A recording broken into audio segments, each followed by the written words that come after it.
हुन्छ, सबै साथीहरूलाई अभिवादन।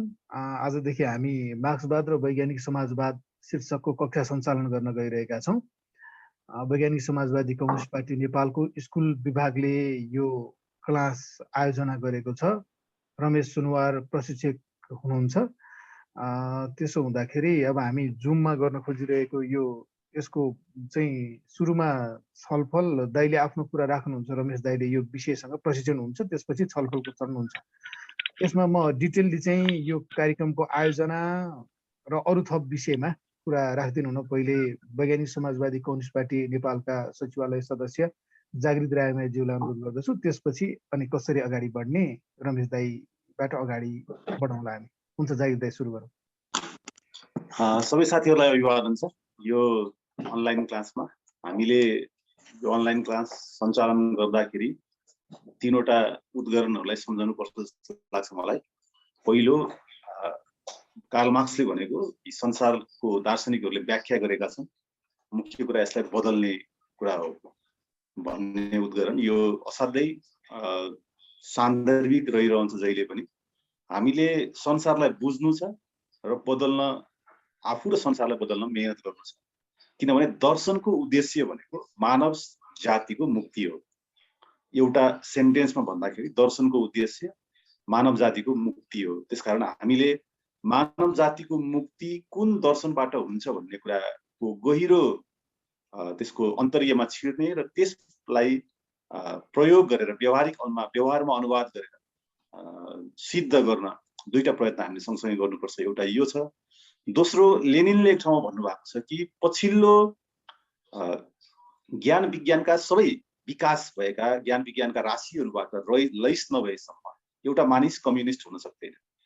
यो हाम्रो निम्ति निकै नै अर्को एउटा उद्गरण हो जसले हामीलाई कम्युनिस्ट हुनको निम्ति पछिल्ला सबै ज्ञान विज्ञानबाट यदि ऊ अपडेट छैन, त्यो ज्ञान विज्ञानमा ऊ लैस छैन भने उसलाई कम्युनिस्ट भन्न मिल्दैन भन्नुहुन्छ लेनिन। मतलब आजको विज्ञान प्रविधिको युगमा विकास भएका पछिल्ला ज्ञान राशिहरू के हुन् त? दर्शनको क्षेत्रमा, साइन्सको क्षेत्रमा, पर्यावरणको क्षेत्रमा, त्यसपछि आएर अरू विभिन्न क्षेत्रहरू, राजनैतिक अर्थशास्त्रको क्षेत्रमा, समाज विज्ञानको क्षेत्रमा, यी सबै क्षेत्रहरूमा भएका पछिल्ला ज्ञान राशिहरू के हुन् र जसबाट हामी अपडेट हुनुपर्ने, लैस हुनुपर्ने र त्यो जबरजस्त जान्नुपर्ने, यो लेनिनको दोस्रो उद्गरण छ। र तेस्रो माओको उद्गरण छ कि विचारधारात्मक कार्यदिशा सही हुनु र नहुनुले नै सबै कुराको फैसला गर्दछ। अर्थात् हामी ठिक दर्शन पक्रियौँ र पछिल्ला सबै ज्ञान राशिहरूबाट अपडेट भयौँ भने पनि हामीले ठिक राजनैतिक कार्यदिशा निरूपण गर्न सक्दैनौँ भन्ने कुरा। यो तीनटा उद्गरणलाई एकै ठाउँमा राखेर हामीले हेर्दाखेरि हामी यो क्लास किन सञ्चालन गरिराखेका छौँ भन्ने कुरा को एउटा पृष्ठभूमि हो जस्तो मलाई लाग्छ। यी मानव जातिको मुक्तिको आजसम्मको सबैभन्दा उत्कृष्ट दर्शन जसलाई हामीले मार्क्सवाद भन्छौँ। मार्क्सवाद भनेको के हो, या मार्क्सवादका आधारभूत विषयहरू के छन्, हाम्रो कक्षाहरू त्यसमा सञ्चालन हुनेछ। त्यसपछि पछिल्लो समयमा आएको विज्ञान प्रविधिको अभूतपूर्व क्रान्ति या परिवर्तनपछि वैज्ञानिक समाजवाद अबको सन्दर्भमा कस्तो हुन्छ भन्ने दोस्रो विषय हामीसँग त्यहाँ जान्छ। त्यसपछि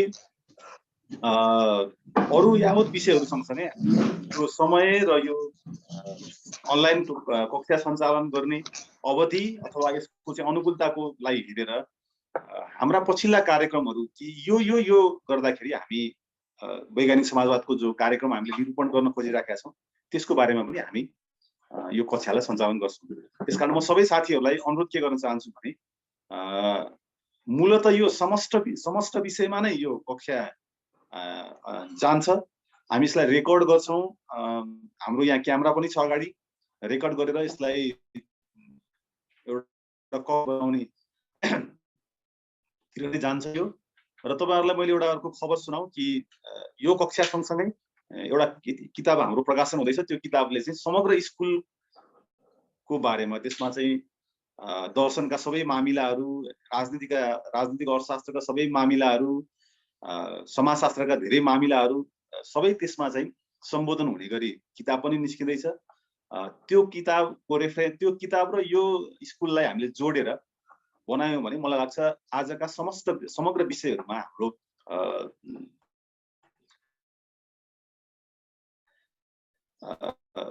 छलफल चाहिँ त्यसले पुरा गर्नेतिर जान्छ। त्यसकारण सबै साथीहरूलाई अनुरोध म के गर्छु भने टिपोट गरेर यसलाई सकेसम्म उपलब्धिमूलक बनाउने। र दोस्रो कुरा, अब प्रश्न चाहिँ यो 50 जना 100 जनाको बिचमा हामीले त्यो यो अनलाइनमा प्रश्नहरूलाई मौखिक रूपमा राख्न थाल्यौँ भने अलिकति धेरै मिल्दैन कि म्युट गर्नुपर्ने यताउति समस्याहरू आइपर्छ। त्यसले गर्दाखेरि सबै साथीहरूले लेखेर महावीरजीलाई इनबक्स गरिदिने र महावीरजीले फलानु साथीको प्रश्न यस्तो छ भनेर राख्ने हुन्छ होला। त्यसरी सञ्चालन गरौँ र म यो कक्षामा अथवा यो अनलाइन कक्षामा सक्रियतापूर्वक सहभागी हुनको निम्ति सबै साथीहरूलाई अनुरोध गर्दछु। मुख्य कुरा यो विषयहरूलाई ग्रहण गर्ने कुरा र त्यो ग्रहण गरेको विषयलाई कार्यान्वयनमा जाने कुरा हाम्रो दोस्रो फेजमा रहन्छ। त्यसकारण हाम्रो यहाँ चाहिँ अहिले अनलाइन क्लासमा विभिन्न साथीहरू हुनुहुन्छ। यहाँ पार्टीको साथीहरू मात्रै हुनुहुन्न, यद्यपि यो स्कुल विभागले चलाएको हो, तर अरू साथीहरू पनि यहाँ हुनुहुन्छ। उहाँहरूले पनि मार्क्सवादको आधारभूत विषयहरूमा हामी छलफल गर्न चाहन्छौँ भनेर भन्नुभएको छ। उहाँहरूलाई पनि यो छलफलमा हामी स्वागत गर्न चाहन्छौँ। उहाँहरूले पनि सक्रियतापूर्वक सहभागिता जनाउनु हुनेछ भन्ने अपेक्षा पनि हाम्रो रहन्छ। त्यसकारण म सबै साथीहरूलाई यो कक्षामा सक्रियतापूर्वक सहभागी हुन अनुरोध गर्दै मैले रमेश दाईलाई यहाँ बोलाउँछु र रमेश दाईले आज चाहिँ यसको प्रारम्भिक विषयमा सुरुमा केही समय अथवा 45 मिनट 1 घण्टा उहाँले राख्नुहुन्छ। त्यसपछि बाँकी अरू समय चाहिँ हामी छलफल गर्छौँ। धन्यवाद।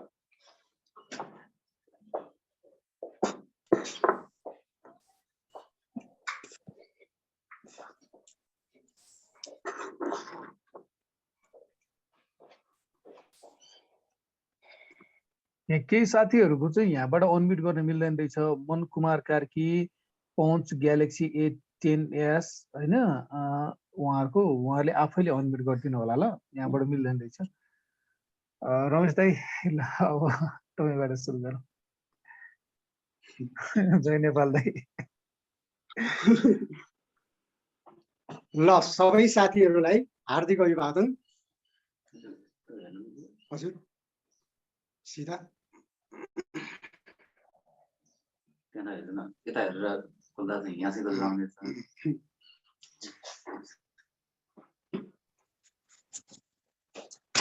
आजबाट हामी यो वैज्ञानिक समाजवादको वैचारिक छलफल सुरुवात गर्दैछौँ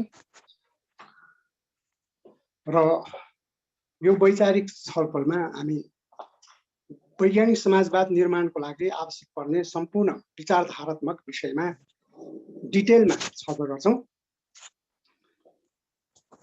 वैज्ञानिक समाजवाद भनेको एउटा समष्टिगत एउटा सामाजिक व्यवस्था हो र हरेक सामाजिक व्यवस्थाको एउटा आफ्नै विचारधारा हुन्छ, आफ्नै सिद्धान्त हुन्छ। जस्तो विगतमा पनि हरेक सामाजिक व्यवस्थाहरूको आफ्नै सैद्धान्तिक आधारहरू थिए, विचारधाराहरू थिए। प्रति विचारधाराहरू वैचारिक आधारमा नै ती सामाजिक व्यवस्थाहरूको निर्माण भएको थियो र ती सामाजिक व्यवस्थाहरूको सञ्चालन भएको थियो। जस्तो सामन्तवादी व्यवस्थामा वैचारिक आधार चाहिँ धर्म थियो। जस्तो अहिले पनि हामी हाम्रै देशका विभिन्न पार्टीहरू छन्, परम्परागत पार्टीहरू, तिनीहरूको वैचारिक आधार चाहिँ धर्म हुन्छ। जस्तो राष्ट्रिय प्रजातन्त्र पार्टीको वैचारिक आधार के हो त भन्दा त्यसको वैचारिक आधार हिन्दू धर्म। यसको अर्थ के हो भने हरेक सामाजिक व्यवस्थाको आफ्नै एउटा वैचारिक आधार हुन्छ र जसरी सामन्तवादमा त्यसको वैचारिक आधार धर्म थियो, त्यसपछि पुँजीवाद आयो। पुँजीवादमा पनि त्यसको आफ्नै वैचारिक आधार, त्यो भनेको भौतिकवादी दर्शन थियो। त्यसै गरी अब समाजवाद अथवा वैज्ञानिक समाजवाद पनि आफ्नै एउटा वैचारिक आधार हुन्छ र छ, र त्यो भनेको चाहिँ त्यसकारण हामीले यो मार्क्सवादको सन्दर्भमा अर्थात् वैज्ञानिक समाजवादको वैचारिक आधार मार्क्सवादको सन्दर्भमा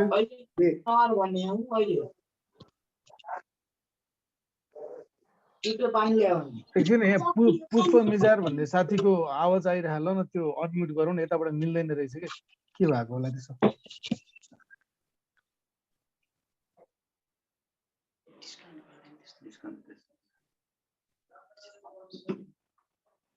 केही साथीहरूको चाहिँ अनम्युट गर्न नमिल्ने सिस्टम हुँदो रहेछ कि के हो?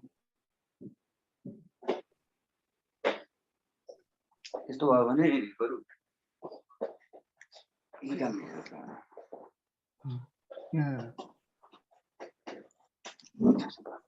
भयो जस्तो लाग्यो। भयो, अब भयो। हुन्छ दाइ, भयो।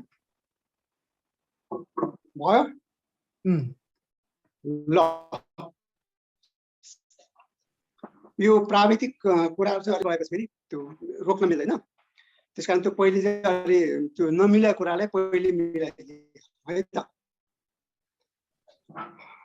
अनि यो वैज्ञानिक समाजवादको पनि एउटा वैचारिक आधार छ र त्यो वैचारिक आधार चाहिँ मार्क्सवाद हो। त्यसकारण यो मार्क्सवादको बारेमा हामी डिटेलमा यसको बारेमा छलफल नगरिकन हामीले वैज्ञानिक समाजवाद कसरी बनाउने र त्यो कस्तो हुन्छ र त्यसको आधारहरू के चाहिँ थाहा पाउन सक्दैनौँ। त्यसो भएको हुनाले हामीले सर्वप्रथम चाहिँ मार्क्सवादको सन्दर्भमा ओभरअलमा समष्टिगत रूपमा यसको अध्ययन गर्छौँ, यसको बारेमा छलफल गर्छौँ।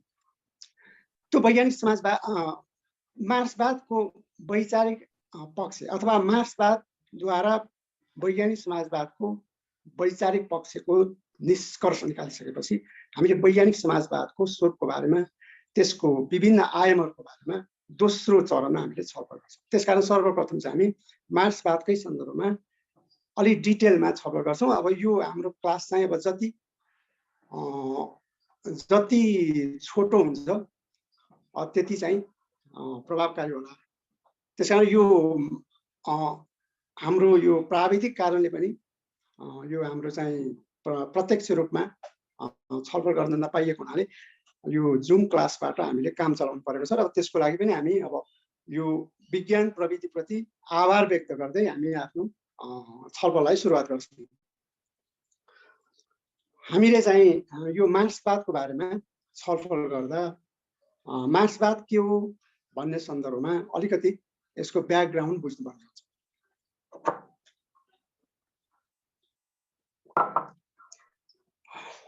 यो मार्क्सवादको आगमन चाहिँ जब आधुनिक युग सुरु भयो त्यसपछि युरोपमा अथवा विश्वभरि नै पुँजीवादी व्यवस्थाको सुरुवात भयो र पुँजीवादी व्यवस्था आइसकेपछि मानव समाजमा सम्पूर्ण समस्याको समाधान हुन्छ भन्ने एउटा आशा, एउटा विश्वास उत्पन्न भएको थियो र त्यो विश्वासकै आधारमा, त्यो अपेक्षाकै आधारमा समाजमा परिवर्तनहरू भयो, समाजमा धेरै उन्नति प्रगतिहरू भए र त्यो उन्नति प्रगतिको परिणामस्वरूप युरोप, विशेष गरेर युरोप र अमेरिका चाहिँ विश्वमा धेरै अगाडि बढे र आधुनिक युगको प्रतिनिधिको रूपमा स्थापित भयो।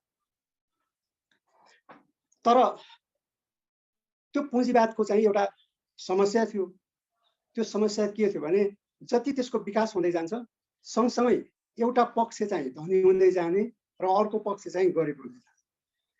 अर्थात् जसले श्रम गर्छ, जसले काम गर्छ त्यो पक्ष चाहिँ गरिब हुँदै जाने र काम नगर्ने पक्ष, जसले लगानी मात्रै गर्थ्यो, पुँजी लगानी मात्रै गर्थ्यो, विभिन्न ढङ्गले ब्याजमा पुँजी लगानी गर्ने, उद्योगमा पुँजी लगानी गर्ने, व्यापारमा पुँजी लगानी गर्ने र त्यसले चाहिँ अकुत लाभ, अकुत सम्पत्ति थुपार्न थाल्यो।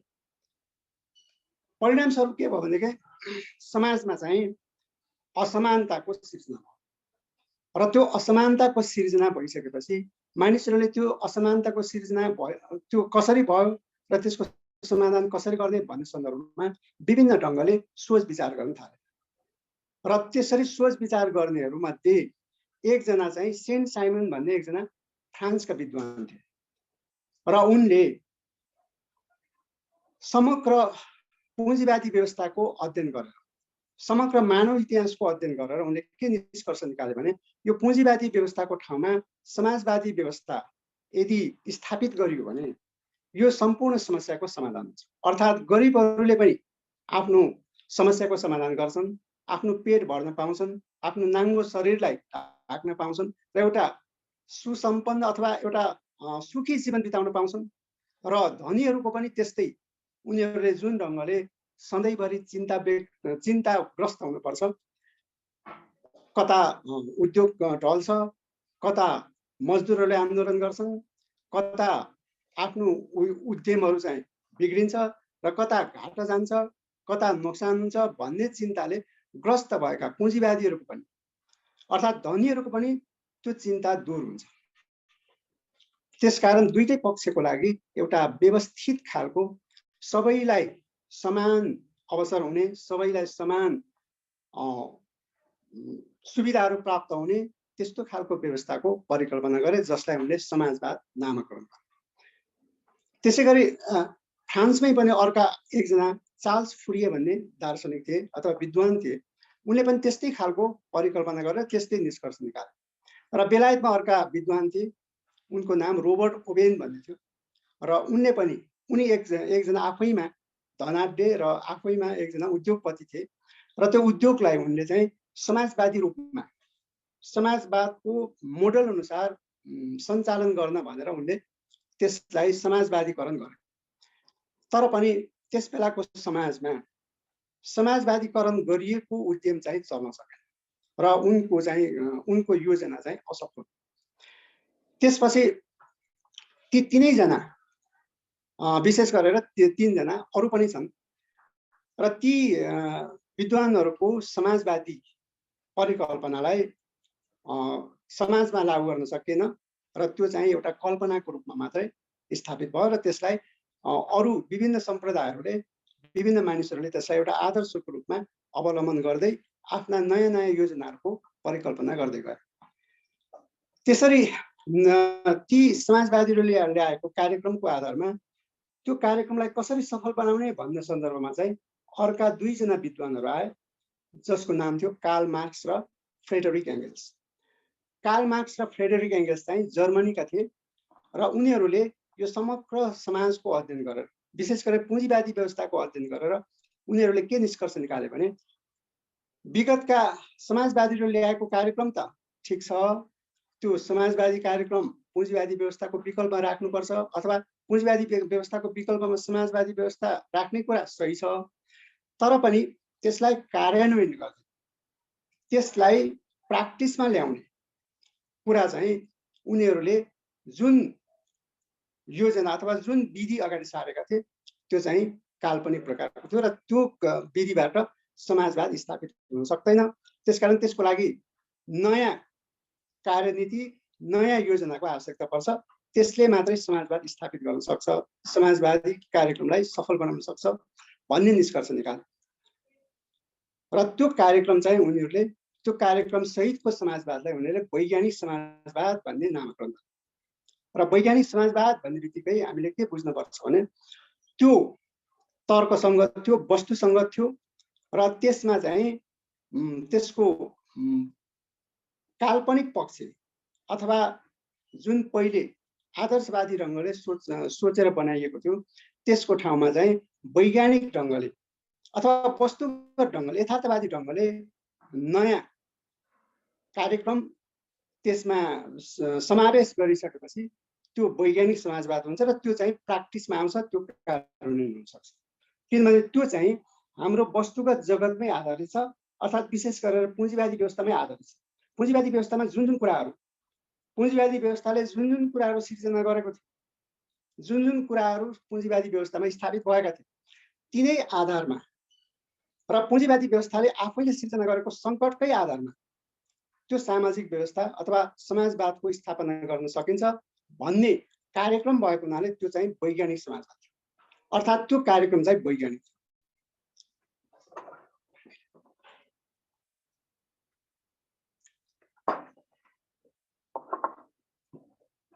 त्यसो हुँदा त्यो वैज्ञानिक समाजवादको कार्यक्रम प्रस्तुत गर्ने दुईजना दार्शनिक हो, कार्ल मार्क्स र फ्रेडरिक एङ्गल्सको विचार, उनीहरूको धारणा र उनीहरूले स्थापित गरेको जुन सामाजिक व्यवस्था, दार्शनिक व्यवस्था र चिन्तनको वैचारिक व्यवस्थाको समष्टिगत कुरा छ, त्यसलाई नै मार्क्सवाद भनिन्छ। मार्क्सवाद भन्ने शब्द चाहिँ मार्क्सको नामबाट आएको र त्यसमा चाहिँ अब योगदान चाहिँ मार्क्स एङ्गल्स दुइटैको छ। मार्क्सको जति योगदान छ फ्रेडरिक एङ्गल्सको पनि त्यतिकै योगदान छ। तर पनि फ्रेडरिक एङ्गल्सले चाहिँ आफूलाई यो मार्क्सवाद भन्ने शब्दसँग जोड्न चाहेन।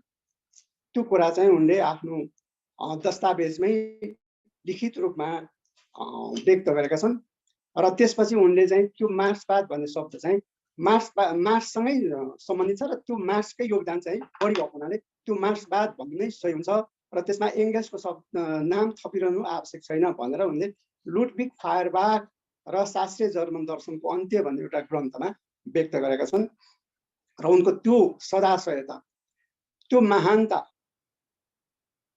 हामीले मार्क्सवादको अध्ययन गरिरहँदा हामीले त्यो कुरालाई स्मरण गर्दै एङ्गल्सको पनि त्यसमा त्यतिकै योगदान छ भनेर एङ्गल्स र मार्क्सको बराबरी हिस्सेदारी, बराबरी योगदानको रूपमा हामीले मार्क्सवादलाई बुझ्नुपर्छ र त्यसरी नै बुझिँदै आएको छ। त्यसकारण अब मार्क्सवाद भन्ने बित्तिकै हामीले यसको पृष्ठभूमि त यस्तो भयो, तर समग्रमा मार्क्सवाद भनेकै चाहिँ के हो त भन्ने सन्दर्भमा हामीले यसको विषयवस्तुमा जानुपर्छ र यसको विषयवस्तु चाहिँ तीनवटा छ। मार्क्सवादका विषयवस्तु तीनवटा छन्, जसलाई लेनिनले मार्क्सवादका 3 संगठक अङ्ग भनेर नामाकरण गरेका छन्। त्यो 3 संगठक अङ्ग अथवा मार्क्सवादलाई 3टा भागमा विभाजन गरेर 3टा विषयमा सूत्रबद्ध गरेर अध्ययन गर्नुपर्छ भन्ने कुरा चाहिँ लेनिनले सुरुवात गरेका। त्यसलाई चाहिँ अहिलेसम्म हामीले मान्दै राखेका छौँ र त्यो सही पनि छ। र त्यसकारण अब मार्क्सवादको विकास भएपछि त्यसमा कति थपिन्छ त्यो हामीले थाहा छैन, तर पनि अहिलेसम्मको जुन अध्ययन परम्परा छ त्यो चाहिँ अहिलेसम्म सही नै छ र त्यसले समग्रमा मार्क्सवाद बुझ्नको लागि मद्दत पुर्याएकै छ र त्यसलाई नै अहिलेसम्म मानिएको छ। अब अहिले चाहिँ नयाँ विषय थप्नुपर्छ भनेर अब केही कुराहरू आइरहेको छ। त्यो भनेको चाहिँ अब यहाँ पूर्वीय दर्शन थप्नुपर्छ, योग थप्नुपर्छ, त्यसलाई चौथो अङ्ग बनाउनुपर्छ भनेर यहाँ छलफलहरू भइरहेछन्। अब त्यो त्यसले कति योगदान गर्छ र त्यसलाई कुन स्तरमा ती थप्नुपर्छ भन्ने विद्वानहरूले त्यसलाई विकसित गर्न सक्छन्, त्यो त्यसमा निर्भर हुने कुरा हो। र अहिलेसम्म चाहिँ त्यसलाई त्यस संगठक अङ्गकै रूपमा मानिहाल्ने अवस्था देखिएको छैन र यो पूर्वीय दर्शनका यी आध्यात्मिक पक्षहरूलाई जोड्ने कुरा भन्दा पनि अब चाहिँ हामीले विज्ञान प्रविधि भन्ने विषयलाई यसमा जोड्ने कुरा चाहिँ सायद सान्दर्भिक हुन सक्छ भन्ने लाग्छ। त्यसकारण हामीले अब यी विकल्प आइरहेको छन्, अर्थात् सोचिएको छ यति मात्रै होइन मार्क्सवादमा, यतिले मात्रै मार्क्सवादको सही प्रतिनिधित्व हुन सक्दैन भन्ने महसुस भएको छ सबैमा। तर पनि के ल्याउने भन्ने कुरा चाहिँ अहिलेसम्म अब कसैले पनि स्पष्ट ढङ्गले त्यो स्तरमा विकास गर्न नसकेको हुनाले अहिलेसम्म यी 3टै विषयहरूलाई हामीले मार्क्सवादकै रूपमा, मार्क्सवादको सङ्गठकको रूपमा अध्ययन गर्छौँ र यसमै हामी केन्द्रित हुन्छौँ।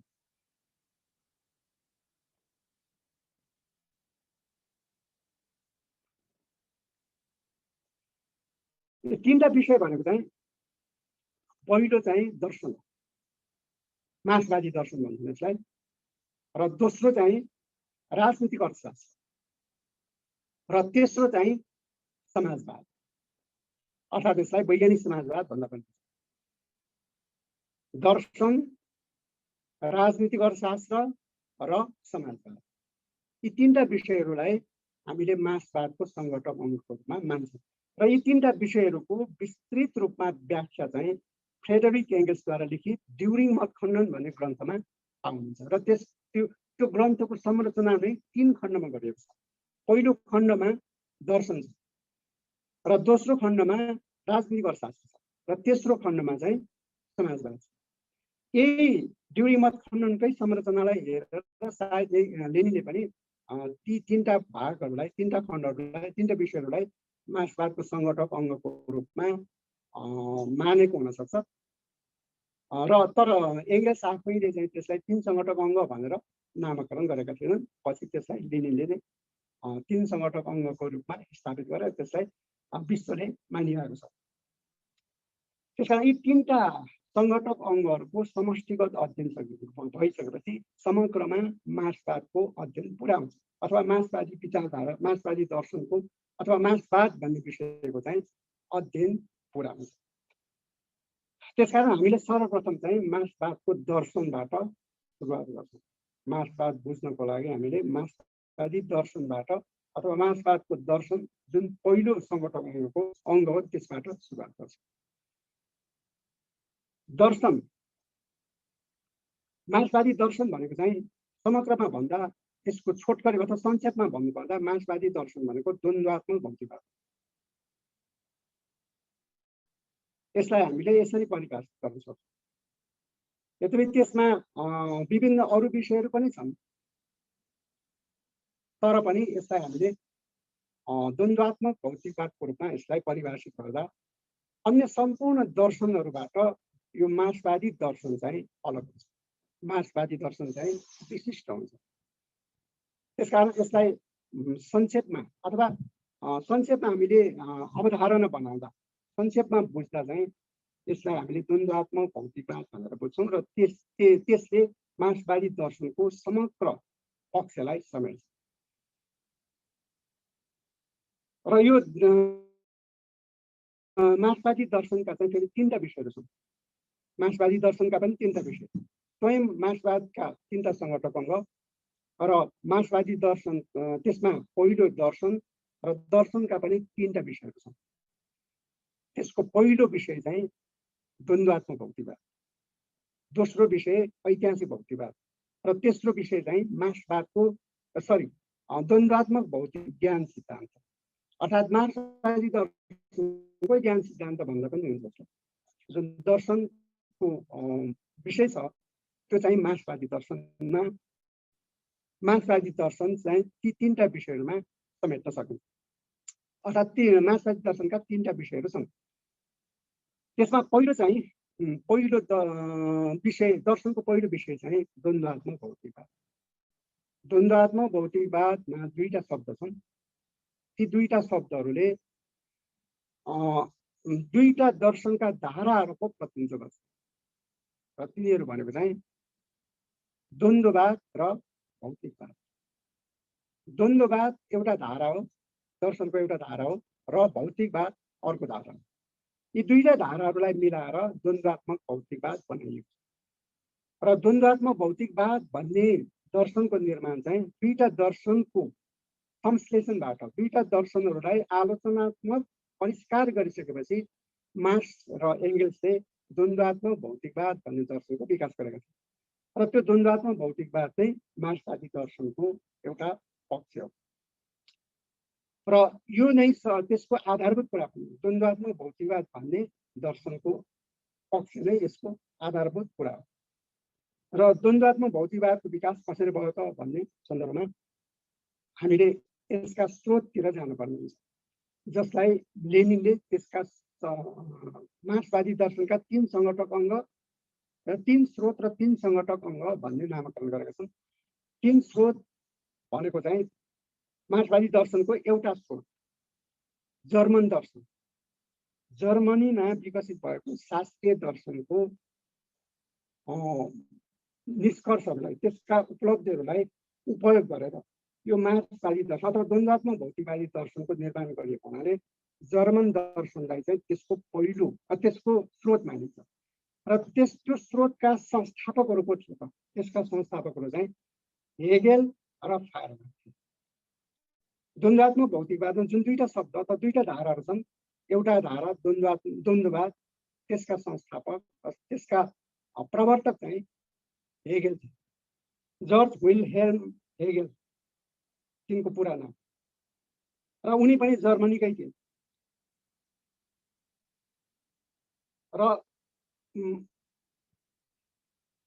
हेगेलले द्वन्द्ववादको विकास गरेका थिए र द्वन्द्ववादको इतिहास धेरै लामो छ। त्यसको सुरुवात चाहिँ प्राचीन ग्रिसबाट हुन्छ र पूर्वमा पनि यसको विकास भएको पाइन्छ र त्यसलाई त्यो द्वन्द्ववादी दर्शनको रूपमा चाहिँ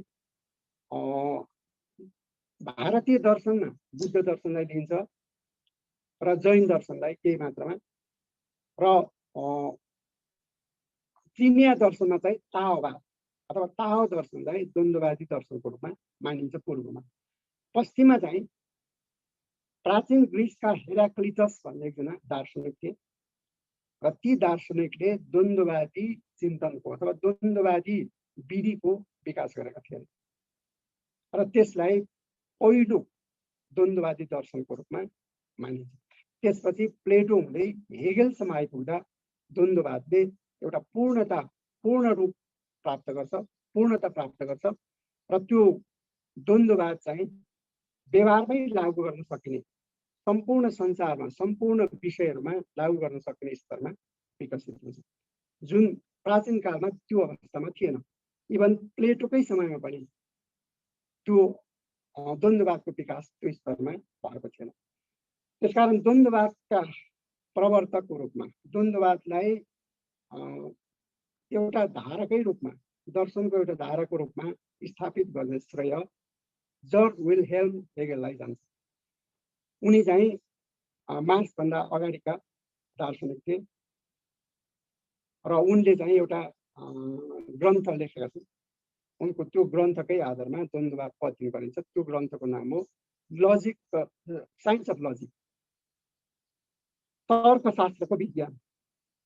र उनका अरू पनि धेरै कृतिहरू छन्।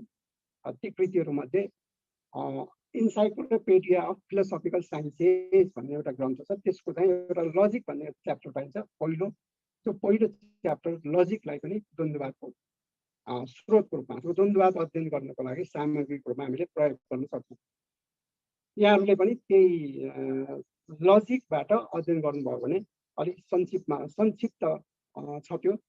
त्यसकारण त्यो त्यसबाट सहजै हामीले द्वन्द्ववादको समग्र पक्षहरूको अध्ययन गर्न सक्छौँ। अर्को साइन्स अफ लजिक भन्ने चाहिँ अलिक विस्तृत भएको हुनाले त्यसमा चाहिँ द्वन्द्ववादको अध्ययन गर्दा लामै समय लगाउनु पर्ने हुनसक्छ। त्यसकारण पहिलो त्यही खण्ड इन्साइक्लोपिडिया अफ फिलोसफिकल साइन्सेस भन्ने ग्रन्थको पहिलो खण्ड लजिक भन्ने छ, त्यसबाट अध्ययन गर्नुभयो सहज हुनसक्छ। र त्यसकै सन्दर्भमा लेनिनले एउटा ग्रन्थ लेखेका छन्, फिलोसफिकल नोटबुक भन्ने। त्यो चाहिँ 38औं भोल्युममा पर्छ। लेनिनको 38औं भोल्युम, लेनिनका 45 भोल्युमहरूमध्ये 38औं भोल्युममा फिलोसफिकल नोटबुक भन्ने पाइन्छ। र त्यो फिलोसफिकल नोटबुकमा लेनिनले हेगेलको द्वन्द्ववादको सन्दर्भमा विस्तृत रूपमा त्यहाँ आफ्नो टिपोट, आफ्नो अध्ययनको टिपोट बनाएको छ। त्यसकारण त्यसलाई पनि हामीले सन्दर्भ ग्रन्थको रूपमा उपयोग गर्न सक्छौँ। अब हेगेलको चाहिँ द्वन्द्ववादमा के थियो त भन्दा, हेगेलले यो सम्पूर्ण प्रकृति, समाज र चिन्तन सबैको विकास द्वन्द्ववादी ढङ्गले हुन्छ भन्ने कुरा विस्तृत रूपमा उनले वर्णन गर्छ। र त्यो वर्णनमा मार्क्स एङ्गल्सले यो समाजको वास्तविक चित्र, यो समाजको वास्तविक स्वरूप अथवा यो सम्पूर्ण संसारको वास्तविक स्वरूप र विशेष गरेर पुँजीवादी व्यवस्थाको वास्तविक स्वरूप अध्ययन गर्नको लागि एउटा सूत्र भेट्टायो। त्यसकारण त्यसलाई आफ्नो दर्शनको स्रोतको रूपमा उपयोग गर्छ र त्यसलाई दर्शनको मार्क्सवादी दर्शनको एउटा स्रोत मानिन्छ। र त्यो द्वन्द्ववादमा चाहिँ के थियो त भन्दा, द्वन्द्ववादमा चाहिँ हरेक चिज गतिशील छ, हरेक चिज स्थिर छैन, निरन्तर परिवर्तनशील। र त्यो परिवर्तनको क्रममा हरेक चिज आफूलाई निषेध गर्दै अर्को नयाँ व्यवस्था अथवा नयाँ वस्तुको सिर्जना गर्न बाध्य हुन्छ। जस्तो हेगेलले भन्छन्, न्याय अन्यायमा फैलिन्छ। न्याय, केही चिज पहिले न्याय हुन्छ र पछि चाहिँ त्यो अन्यायमा फैलिन्छ। अर्थात् न्याय आफैले अन्यायको सिर्जना गर्छ र त्यसपछि त्यो न्याय भन्ने विषय नै अन्त्य हुन्छ र अर्को उच्च चरणमा अर्को व्यवस्था हुन्छ जुन पहिलेको न्यायको लागि त्यो अन्याय हुन सक्छ। जस्तो उदाहरणको लागि पञ्चायत कालमा जुन कुरा न्याय थियो, जब बौद्धले आयो त्यसपछि त्यो अन्याय। 2019 सालको संविधान 2046 सालको जनआन्दोलनले खारेज गर्यो, किनभने त्यो अन्याय थियो। तर पञ्चायती व्यवस्थामा चाहिँ त्यो पञ्चायतको लागि त्यो न्याय नै थियो। तर त्यही संविधानले आफ्नो निषेधको लागि अर्को व्यवस्थाको सिर्जना गर्यो, अर्को चिज आयो त्यसमा, र त्यसले चाहिँ त्यो पञ्चायतकालको संविधानलाई अन्यायमा बदल्यो। अर्थात् त्यो पञ्चायतकालको संविधान चाहिँ अन्यायमा भने जस्तै हरेक चिजको आफ्नो विकासको क्रममा त्यसको निषेध गर्ने अर्को पक्ष आउँछ र त्यसलाई चाहिँ निषेध गरेर त्यो नयाँ पक्षलाई आफूलाई स्थापित गर्छ। यो प्रक्रिया चाहिँ हरेक घटनामा, हरेक वस्तुमा गर्छ, चाहे त्यो प्रकृतिमा होस्, चाहे त्यो समाजमा होस्, र चाहे त्यो चिन्तनमा होस्। हरेक क्षेत्रमा यो प्रक्रिया चलिरहेको हुन्छ। जस्तो प्रकृतिमा पनि सुरुमा बिग ब्याङबाट प्रकृतिको यो संसारको विकास भएको थियो, र त्यो बिग ब्याङ हुँदै विकास हुँदै हुँदै अहिले यो अवस्थामा आइपुग्यो। र यसपछि यो ब्रह्माण्ड पनि करिब 10 अरब वर्ष पछाडि यो ब्रह्माण्डको अन्त्य हुन्छ भनेर प्रेडिक्सन गरिएको छ। यसको सुरुवात चाहिँ 13.7 अरब वर्ष